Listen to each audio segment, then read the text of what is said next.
त्याची प्रॉपर्टी 200 करोडची झाली. बँक काय बोलतीये, बँकेचं फिजिकल कॅश नाही, बँकेचा व्यवहार माहिती आहे, फक्त 40,000वरती कॅश नाही करू शकतो, नाही तर मग आरटीजीएस एनईएफटी करू शकतो. ओके, तर त्यासाठी रूल काढलेला 200 रुपीज 200 करोड. बरं, आता बँकेत काय होतं, दिवसाला 10% वरती लोक पैसे काढणार नाहीये. सर्गी मावडी काय म्हणतो, जगातल्या जेवढ्या काही बँका आहेत त्यांच्याकडे फक्त 6 ते 8% रक्कम ही फ्री सर्क्युलेटिंग मनी आहे. फिजिकल कॅश फक्त 6 ते 8% आहे. किती होते 200 कोटीचे? 12 कोटी. किती होते? 12 करोड आणि 12 करोड 18 करोड. त्यातलं त्यात बँकेत काय असतं, डिपॉझिटची लाईन असते, पैसे काढायची लाईन छोटी असते. म्हणजे 10%च्या वरती लोक पैसे रोज काढत नाहीत, त्यामुळे बँका अजूनपर्यंत चालू आहेत. आणि बँकेकडे फ्री सर्क्युलेटिंग मध्ये फक्त 7 ते 8% physical cash. Okay, only physical cash. एक लक्षात घ्या, 200 कोटीचे किती झाले फिजिकल कॅश? किती आहे? 12 करोड.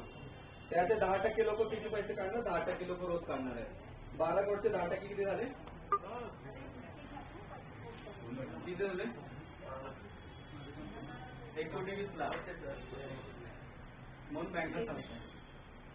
ओके, आणि आपलं पैसा काय आपण सगळं उतरत नाही, जेवढं लागतं तेवढंच काढतो. ही सिस्टीम BBLMची बँकिंगच्या स्ट्रॅटेजीवरतीच अवलंबून आहे, पण प्युअर मनी सर्क्युलेशन मध्ये आहे. प्युअर फायनान्शियल अपोकॅलिप्ससाठी आपण काम करतोय, ग्लोबल फायनान्शियल सिस्टीम डिस्ट्रॉय करायला.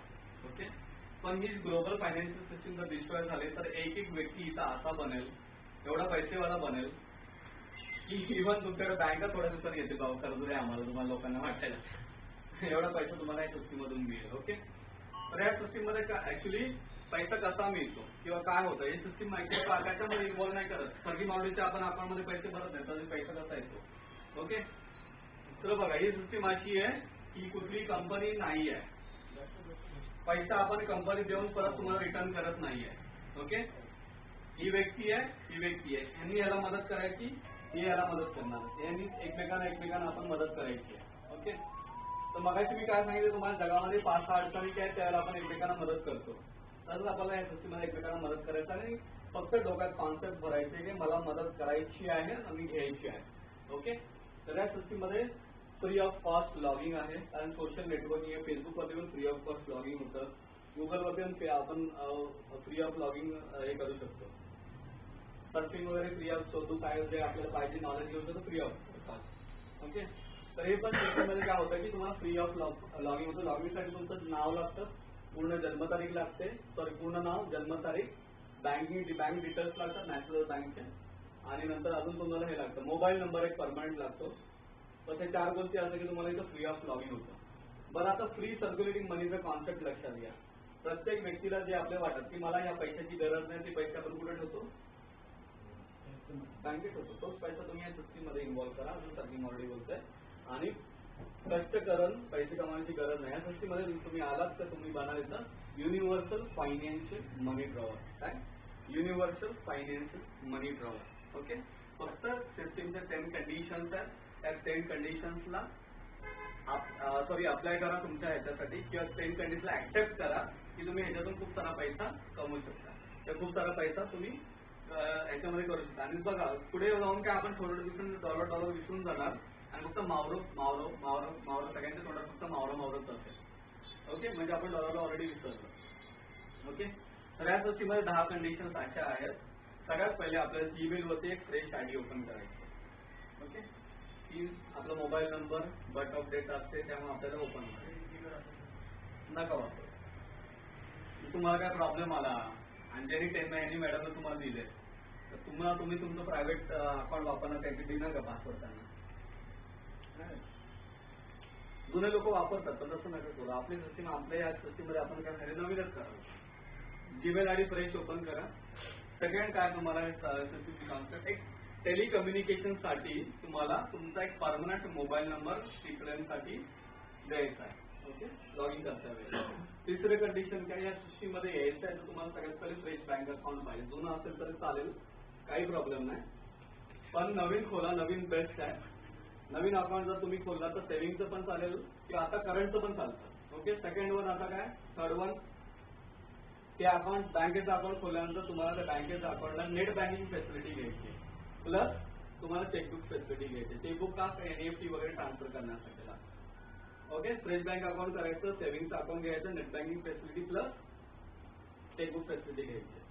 फोर्थ कंडिशन, तुम्हाला जेवढं फील होते फ्री सर्क्युलेटिंग मनी म्हणजे बँकेत जो पैसा पडलेला आहे किंवा इतर पैसा आहे तो पैसा फक्त याच्यात इन्व्हॉल्व करा. मिनिमम लिमिट आहे 5,000, मॅक्सिमम लिमिट आहे 50,000. त्या सिस्टीम मध्ये तुम्हाला मदत देण्यासाठी यायचं आहे. या सिस्टीममध्ये तुम्हाला लाईफ टाइम मध्ये मदत एकदाच द्यायची आहे आणि एन नंबर ऑफ टाइम तुम्हाला मदत घ्यायची आहे. ओके. याच्या पुढे थोडंसं स्टॉप करतो कंडिशन्सला आणि थोडंसं एक उदाहरण आपण सांगतो तुम्हाला. बघा, आपल्या ज्या अडचणीला पैशाची गरज भासत असते मला आपण पैसे कुठं कुठं टाकतो. मला लगेच 11th आवडला माझा हॉस्पिटलमध्ये मी लगेच जाऊन काढू शकतो पैसे. बँक तर रात्रीची पण बंद असते.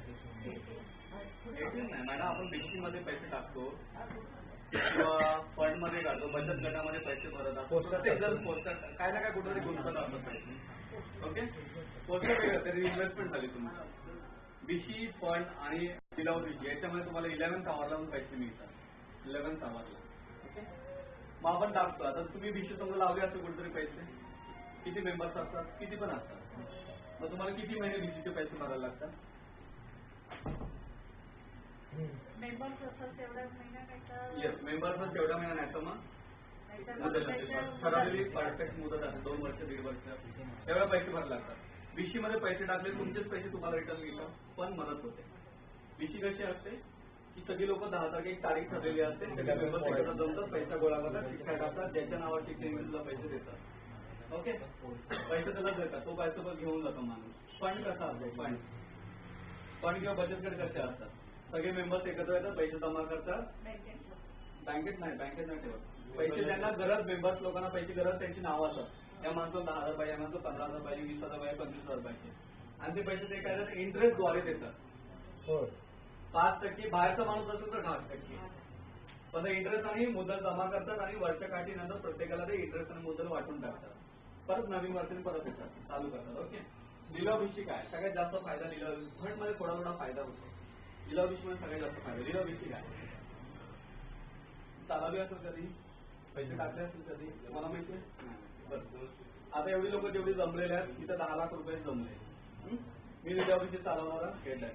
मी काय करणार की बाबा बोली लावा, हे बोलणार किती 9 लाख, ते बोलणार 8 लाख, ते बोलणार 7 लाख, हे बोलणार 6 लाख. मग कोण खाली अजून उतरत नाही. मग 6 लाख 1, 6 लाख 2 आणि 6 लाख 3 खाक. 6 लाख देणार, 4 लाख लॉस. ते पैसे माझ्याकडे असतात. म्हणजे काय करणार, जेवढे मेंबर्स आहेत त्यांना मी वाटणार. त्यामुळे लिलाव विषयी मध्ये सगळ्यात जास्त फायदा होतो. खूप जास्त लोक पण श्रीमंत झाले लिलाव विषयी मधून. लिलाव विषयी जशी आहे पण त्याच्यापेक्षा एकदम चांगल्या सुधारित सिस्टीम आहे ट्रिपल ची. ओके. ट्रिपल एम काय, ग्लोबल म्युच्युअल फंड एड. ग्लोबल म्युच्युअल फंड आहे. याच्यामध्ये लिमिट लोक नाही, खूप सारे लोक आहेत, पण ही सिस्टीम खूप ऍडव्हान्स सिस्टीम आहे. ओके. याच्यामध्ये काय म्हटलं की मगाशी मी काय सांगितलं तुम्हाला 5 कंडिशन. लाईफ टाइम मध्ये मदत एकदाच करायची, एन नंबर ऑफ टाइम तुम्हाला मदत घ्यायची आहे. ओके. हे झालं कंडिशन. 6वं कंडिशन, इम्पॉर्टंट कंडिशन. तुम्ही जर समजा या सिस्टीममध्ये 2 पद्धतीत येऊ शकता. एक तर बँक लिंक म्हणून येऊ शकता किंवा कॅश मध्ये पण येऊ शकता. फर्स्ट टाइम तुम्ही कॅश मध्ये येऊ शकता, सेकंड टाइम परत तुम्हाला टॉपअप करायचं काही रिइन्व्हेस्टमेंट करायचं तुम्ही बँक लिंक करूनच येता येईल तुम्हाला. ओके. तर कॅश मध्ये आलात, बँकेमध्ये आलं तर बँकेमध्ये तुम्हाला जाऊन 50,000 रुपीज ठेवल्यानंतर तुम्ही या सिस्टीममध्ये येऊन परचेस मावर करू शकता. गेट हेल्थच्या लाईनीमध्ये, ईजीवेलच्या लाईनीमध्ये येऊ शकता. ओके. या 2 ऑप्शन्स आहेत. या 2 मध्ये कोणीही ऑप्शन तुम्ही चॉईस करू शकता. तिसरं, तुम्ही जर पैसे एका बँकेतून दिले असेल तर घेताना कोणत्याही बँकेमध्ये तुम्हाला घेता येतात. समजा तुमचं बँकेत पैसे आहे, आयडीबीआय नेट बँकिंग आहे, तुम्हाला रिक्वेस्ट आली 50,000 तुम्ही इन्व्हॉल्व केले, 50 बँकेत ठेवले, लोकांना त्यांच्या अकाउंटमध्ये एनईएफटी केली किंवा आरटीजी आपलं हे केलं, तुम्ही थर्ड पार्टी पेमेंट केलं, ते पैसे गेले, नेट बँकिंग सुरू केलं. ओके. पैसे नेट बँकिंग थ्रू पाठवल्यानंतर जर तुम्ही आयडीबीआय मध्ये पाठवले तर तुम्हाला आता मदत मागायची आहे. नॉट नेसेसरी की तुम्ही आयडीबीआय मध्येच मदत घ्या. तुमचे इतर कुठचंही अकाउंट असेल, समजा एसबीआय मध्ये आहे, कोटक महिंद्रा मध्ये आहे, येस बँक मध्ये आहे, शामराव विठ्ठल मध्ये आहे, कुठं जिथं पाहिजे तिथं ज्याचा आयसीआयसी कोटक बँकेमध्ये तुम्ही पैसे घेऊ शकता. तर तुम्हाला वाटलं माझ्या बँक अकाउंटमध्ये नाही, सॅलरी अकाउंट आहे की माझी प्रॉब्लेम आहे माझ्या अकाउंटमध्ये, तुम्ही तुमच्या मित्राच्या अकाउंटमध्ये पैसे घेताना घेऊ शकता. रिसिव्हर कोणत्याही बँकेमध्ये पैसे घेऊ शकतो, कुणाच्याही घेऊ शकतो. ओके, त्याला काही रूल्स नाहीये. ओके, त्यानंतर ते कंडिशन, जेव्हा तुम्ही मदत देता त्या लाईनमध्ये उभे राहता, तुम्हाला रिक्वेस्ट कोणती पण येऊ शकते. 10% येईल, 50% येईल किंवा 100% कोणती येईल, पण तुम्हाला पूर्णपणे जे बँकेत ज्या सिस्टीममध्ये मदत देण्यासाठी उतरले 50 तर पूर्णपणे ती रक्कम द्यावी लागते. त्यानंतरच तुम्हाला सगळ्या प्रकारचा बोनस इथून रिलीज होईल, नाही तर मग नाही होणार. तर ती रिक्वेस्ट तुम्हाला एकदमच 50,000ची येईल किंवा थोडी थोडी करून येईल किंवा गॅपनी पण येईल, तशी पण येईल. पण ज्या दिवशी तुम्ही पूर्ण रिक्वेस्ट कम्प्लीट करा त्या दिवशी तुम्हाला सगळ्या प्रकारचं इन्कम जनरेट होईल. त्याचं पुढचं कंडिशन, 8th कंडिशन, जेव्हा खूप इम्पॉर्टंट टांगती तलवार आहे डोक्यावरती, 8 नाही 9 कंडिशन आहे. टांगती तलवार आहे तुमच्या ह्याच्यावरती, जेव्हा तुम्हाला गिव्ह हेल्पची रिक्वेस्ट येते तर सर्टन लिमिटेड टाइमच्या आतच तुम्हाला पैसे भरावे लागतात. सिस्टीमने दिलेल्या असं रिक्वेस्टमध्ये टायमिंग तिथं क्लिक होत असतो, त्या क्लिकमध्ये टायमिंगमध्येच तुम्हाला ते पैसे पे करायचे असतात. ओके, म्हणजे कधी टायमिंग असतो 48 तास, कधी 78 तास, कधी 125 तास, कधी असं 164 तास. त्याच्या आता तुम्हाला ते पैसे पे करायचे. जास्त टाइम कधी देते ज्यामध्ये सॅटर्डे संडे असतात वगैरे, कधी हॉलिडेज असल्यामुळे सिस्टीम टाइम जास्त देतात. पण तरी पण तुम्हाला टाइम पुरला नाही, ज्याची रिक्वेस्ट आली त्याला फोन करून सांगा मी बाहेर होतो, मला 24 तास वाढून दे, मी उद्या पैसे भरतो. तर समोरचं म्हणून तुम्हाला टायमिंग वाढत जाईल. ओके, तर टायमिंग पण वाढला जातो, पण तुम्ही रिक्वेस्ट केल्यानंतर समोरच्या माणसं तो टायमिंग वाढून देतो. ओके, पण त्या टायमिंग लिमिट, त्या टायमिंग लाईन मध्येच तुम्हाला त्याच्या अकाउंटमध्ये पैसे भरायचे. ओके, जर तुम्ही ते पैसे त्या टायमाच्या भरले नाही तर तुम्ही परमनंटली या सिस्टीममधून डिलीट व्हाल. परत या सिस्टीममध्ये तुम्हाला लॉग इन करता नाही येत. का नाही करताय? कारण तुमचा मोबाईल आणि ईमेल आयडी डिटेक्ट होतो. तर मी तुमची परत नव्याने लॉग इन करायला गेलो तर तुम्हाला तिथं this mobile is already in use, this email ID is already in use दाखवतो, त्यामुळे परत तुम्हाला लॉग इन करता येत नाही. नंतर क्वेश्चन आन्सर नंतर सांगा, विचारा. ओके, झाले सगळ्यात 10 कंडिशन. एक इम्पॉर्टंट कंडिशन आहे, सिस्टीम मधून तुम्ही खूप सारा पैसा कमवाल, पण सर्गी मारुडी काय तुमच्या देशाच्या रूल्स अँड रेग्युलेशन प्रमाणे तुम्ही टॅक्स पे करायचा आहे.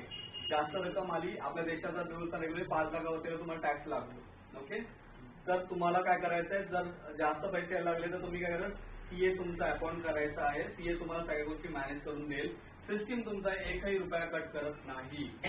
एमएलएम मध्ये काय होतं, तुमचे पैसे कसे कट केला, टीडीएस कट होतो, रिपर्चेसचे पैसे कट होतात, कुरिअर चार्जेसचे प्रोडक्ट येतात त्याचे पैसे कट होतात, सर्व्हिस टॅक्सेसचे कट करतात, बरंच काय 30-40% पैसे कट करतात. इथे तुमचा 1ही रुपया टॅक्स वगैरे काही कट केला जात नाही, जे आहे ते पैसे देतात. कारण मदत देण्यासाठी आणि मदत घेण्यासाठी कुठचेही टॅक्सेशन रूल्स अँड रेग्युलेशन्स नाही आहेत. ओके, त्यामुळे तुमचा टॅक्स वगैरे कट करत नाही सर्गी मारुडी सिस्टीम मधून, आणि तुम्हाला तो रेग्युलर पे करा. हे 10 कंडिशन जर तुम्हाला मान्य असेल त्या सिस्टीम फ्री ऑफ कॉस्ट येतात. त्यासाठी तुम्हाला मागे सांगितल्याप्रमाणे हे मोबाईल नंबर लागतो, नाव लागतं, बर्थ डेट ऑफ बर्थ लागते, प्लेस लागते आणि बँक डिटेल्स लागते. त्याच्याने तुमची log in free of cost होते. ओके, मग तुम्हाला काय मिळतं, लॉग इन झाल्यानंतर फ्री ऑफ कॉस्ट तुम्हाला एक व्हर्च्युअल अकाउंट मिळतं किंवा व्हर्च्युअल ऑफिस मिळतं. व्हर्च्युअल ऑफिसमध्ये डेस्कटॉपवर गेल्यानंतर तुम्हाला 2 बटन दिसतात. जेव्हा तिथून लाईव्ह प्ले करणार तिथून म्हणजे कळेल कसं काय.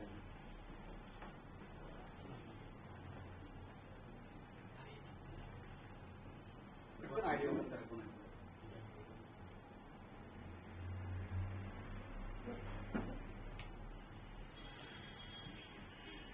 ओके ओके, आपण जरा बोलूया. ओके, तर सगळ्यात पहिले तुम्हाला आधी 10 कंडिशन सांगितलेले आहेत, मान्य आहेत.